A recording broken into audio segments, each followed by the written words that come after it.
කෝටිපතියෙක් වෙන්නම ඕනේද? සාමාන්‍ය ජීවිතයක් ගත කරන කෙනෙකුට ඇත්තටම මූල්‍ය නිදහසක් වෙන ඉලක්කයට යන්න පුළුවන්ද? හොඳයි, අද අපි මේ විශ්ලේෂණයෙන් කතා කරන්න යන්නේ ඊ ගමනට යන පාර ගැනයි. ඔන්න පොඩ්ඩක් හිතේ මවා ගන්න බලන්න. උදේට අලම් සද්දයක් නෑ. Tamanට ඕන වෙලාවක හැරෙනවා. කරන්නම ඕන නිසා රස්සාවකට යනෝ නෙවෙයි. Taman ආසම දෙයකට කාලය යොදවනවා. සල්ලි ගැන කිසිම පීඩනයක් නැතුව ජීවත් වෙනවා. මේක ඇහෙනකොට නම් හීනයක් වගේ තමයි. ඒත් ඇත්තටම මේක ළඟා කරගන්න පුළුවන් ඉලක්කයක්. අපි මේකට තමයි කියන්නේ මූල්‍ය නිදහස. එහෙමත් නැත්නම් ෆයිනෑන්ෂල් ෆ්‍රීඩම් කියලා. එහෙනම් අපි මුලින්ම හරියටම තේරුම් ගමු මොකක්ද මේ හැමෝම කතා කරන මූල්‍ය නිදහස කියන්නේ කියලා. මේකේ සරලම අර්ථ දැක්වීම තමයි මේ. ඒ කියන්නේ ජීවත් වෙන්න තවදුරටත් රස්සාවක් කරන එක අත්‍යවශ්‍යම නැති තත්වයකට පත්වෙන එක. මෙන්න මෙතන තමයි ගොඩක් දෙනෙක්ට වරදින තැන. ගොඩක් අය හිතන්නේ මූල්‍ය නිදහස කියන්නේ සල්ලි කන්දක් උඩ ඉන්න එක කියලා. ඒත් ඇත්ත කතාව ඊට වඩා හරිම සරලයි. ඒ කියන්නේ කෙනෙකුගේ මාසික වියදම් ටික පියව ගන්න තරම් කිසිම දෙයක් නොකරම ලැබෙන නිෂ්ක්‍රීය ආදායමක් තියෙන එක. මෙන්න මේක තමයි මේකේ තියෙන ලස්සනම දේ. මේකේ ඉලක්කය වැඩ කරන එක සම්පූර්ණයෙන්ම නවත්තලා ගෙදරට වෙලා ඉන්න එක නෙවෙයි නෑ. වැඩ කරනවද නැද්ද මොන වගේ වැඩක්ද කරන්නේ කියන තෝරා ගැනීමේ නිදහස සම්පූර්ණයෙන්ම Taman අතට ගන්න එකයි. හරි. එහෙනම් මේ නිදහස කියන හීනය අපිට අල්ලගන්න පුළුවන් ගණනය කරන්න පුළුවන් සැබෑ ඉලක්කයක්. ඒ කියන්නේ මැජික් අංකයක් බවට පත් කරගන්නේ කොහොමද? බය වෙන්න එපා, මේක සංකීර්ණ ගාණක් නෙවෙයි. අපි පාවිච්චි කරන්නේ ලෝක ප්‍රසිද්ධ 4% රීතිය කියන හරිම සරල ක්‍රමවේදය. පියවර 3යි තියෙන්නේ. හරි. පළවෙනි පියවර කෙනෙකුගේ මාසික වියදම හරියටම හොයාගන්න එක.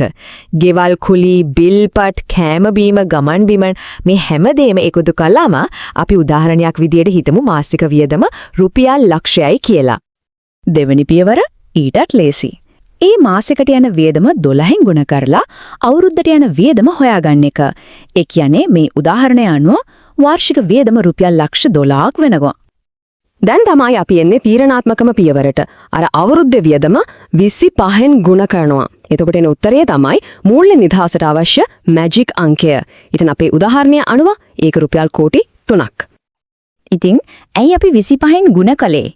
ඒක පිටිපස්සේ තියෙන තර්කය තමයි මේ 4% රීතිය කියන්නේ.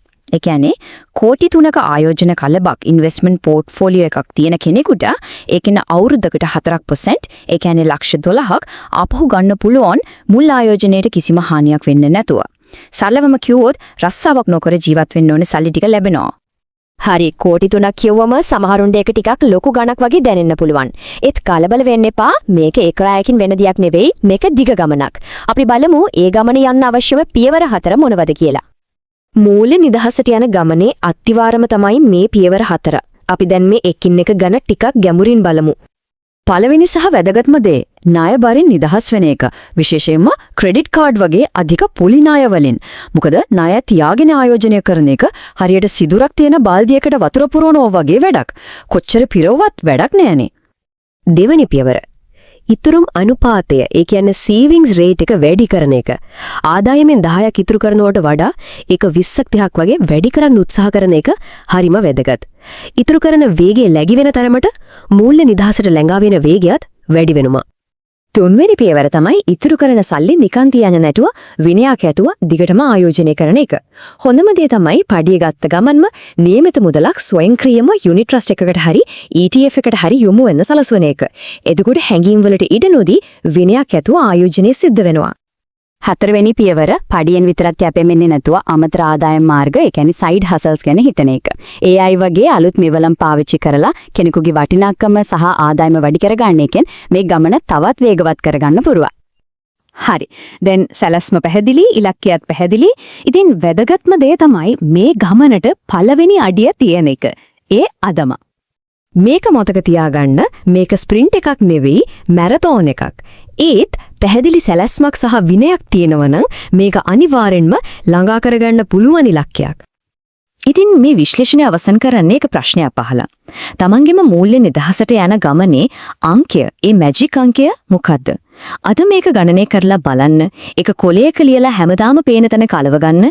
ඒක තමයි මේ වැදගත් ගමනේ වැදගත්ම පළමු පියවර.